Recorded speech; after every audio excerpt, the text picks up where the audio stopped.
Ola, bos días, somos Diego e Robert e hoxe imos falar neste podcast sobre a situación sociolingüística dos bares en Becerreá.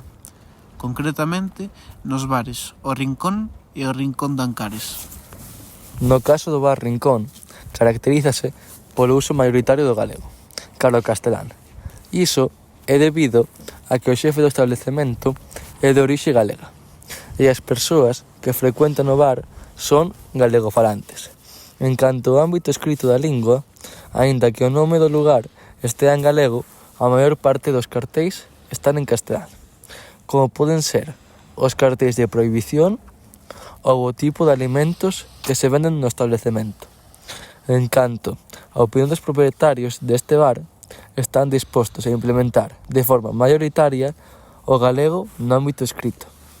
Por outro lado, temos o bar Rincón de Ancares, o cal, no ámbito oral, utiliza tanto o castelán como o galego.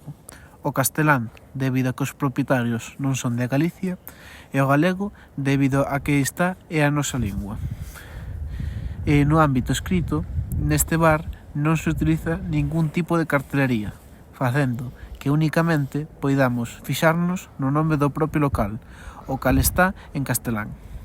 En canto á opinión dos propietarios do local, pensan que sería mellor deixar o uso de ambas linguas, isto debido á xente que ven de fora.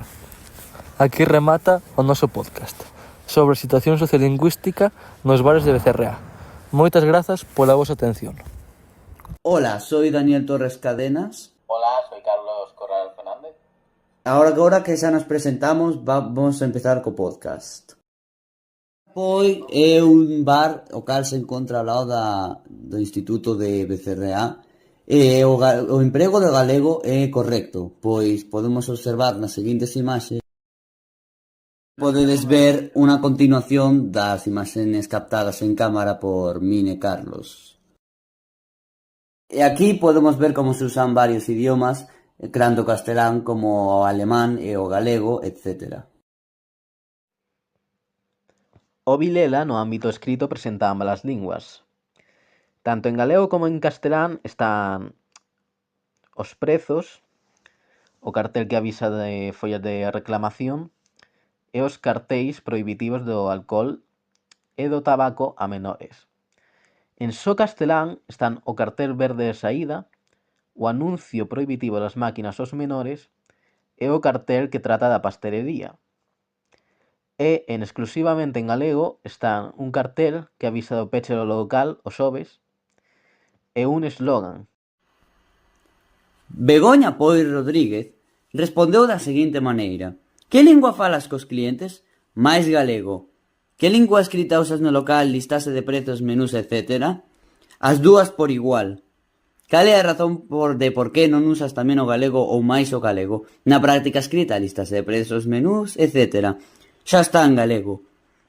Cal é a razón de por que usas o galego na práctica escrita, listase de prezos, menús, etc. É a lingua que falas. Que queres que axudaría a recuperación e a normalización da lingua propia que houvese máis información, precios, menús, etc. en galegos? Non. Importaríache que estivese tamén en galego toda a información, prezos, menús, etc? Xa están en galego.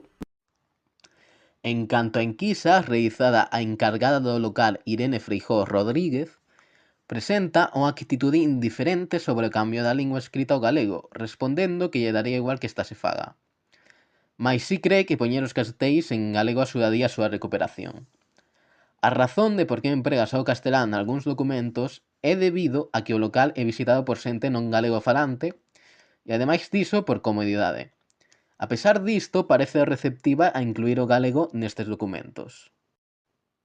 No POI poderíamos intervir aplicando o galego en ámbitos os cales non aparecía. Por exemplo, por fora podíamos ver palabras e frases incluso en castelán.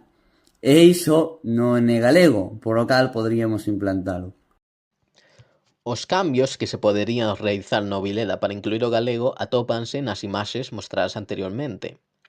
O cartel verde atópase en castelán, xa que pon salida. Poderíase cambiarse con outro que poña saída en vez desa. Outro caso é o do papel que indica a prohibición do uso de máquinas de xogo aos menores. Curiosamente, o papel ten dúas partes na que indica o mesmo en castelán, polo que se podería facer que unha delas estivese en galego na que poña prohibido o uso de máquinas a menores de idade conforme a Lei 3/2023 de 4 de xullo, reguladora dos xogos de Galicia. Por último, un papel que indica a pastelería tamén está en castelán, como se pode ver, e poderíase modificar por outra que poña pastelería artesá. Temos información sobre Adélsenos.